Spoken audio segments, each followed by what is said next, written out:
Have you ever met someone and instantly felt like you've known them for years? They get your jokes, and everything just seems to click. It feels amazing in the moment, but that sudden magnetic pull hides a serious risk, because moving fast emotionally is not the same thing as building a secure foundation. We have a massive blind spot when it comes to social speed. We constantly confuse superficial friendliness with deep, reliable friendship.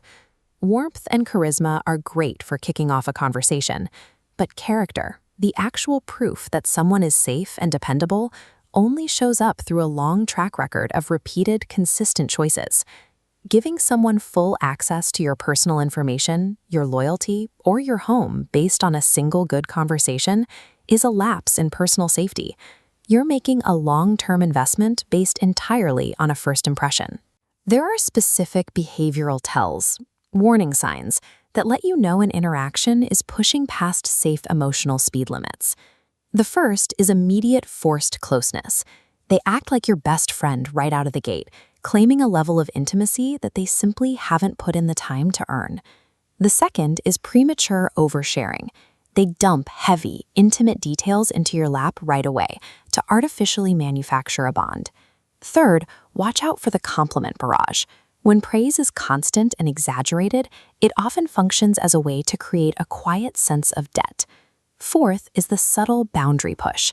They might stand a little too close or ask intensely personal questions, actively ignoring your signals that you need a bit of space. And the fifth, most glaring warning sign, the early ask. They want a favor, cash, or a pledge of loyalty before you've even established a solid footing. Now, these behaviors don't automatically mean someone is running a scam, but they do prove the person is rushing the process, which means you need to be the one to hit the brakes. So why do we fall for this? Because when a stranger points a fire hose of warmth in our direction, our deeply wired human need to feel liked tends to drown out our critical thinking. We start making unforced errors. We assume their initial warmth is proof of long-term reliability. And when they share a deep secret, we feel obligated to hand over one of our own just to keep the scales balanced. That sense of social debt makes us cave to the pressure to reciprocate favors. Worse, we start silencing that quiet, nagging instinct in our gut, telling us that things are moving way too quickly. When you commit to someone before enough time has passed, you effectively silence your own warning system. You leave yourself entirely vulnerable to manipulation. The defense against this is learning how to apply the brakes.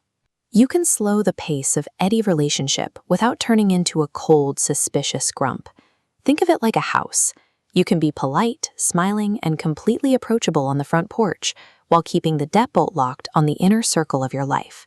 Instead of judging them on isolated moments of charm, observe their patterns. Pay close attention to exactly how they react the first time you tell them no.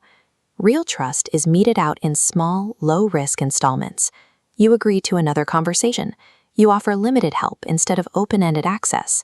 Using the brakes removes the immediate pressure. It gives you the space you need to evaluate a person by what they actually do, rather than how well they smooth talk. Verifying character requires 3 variables. First, warmth. That's the charisma and ease of conversation. But warmth alone is cheap. It must be combined with time, a long runway to see how they handle different situations. Finally, consistency. When behavior repeatedly matches words, that equals trust. We have to unlearn the deeply wired habit of assuming a friendly person is automatically a trustworthy person. Here's the new rule. Friendliness is just the spark that starts the conversation. Time is the only mechanism capable of doing the heavy lifting to reveal who they truly are. You don't need to walk through life paranoid. You can keep an open mind, enjoy a great initial chat, and still protect yourself. Just let the clock do its job.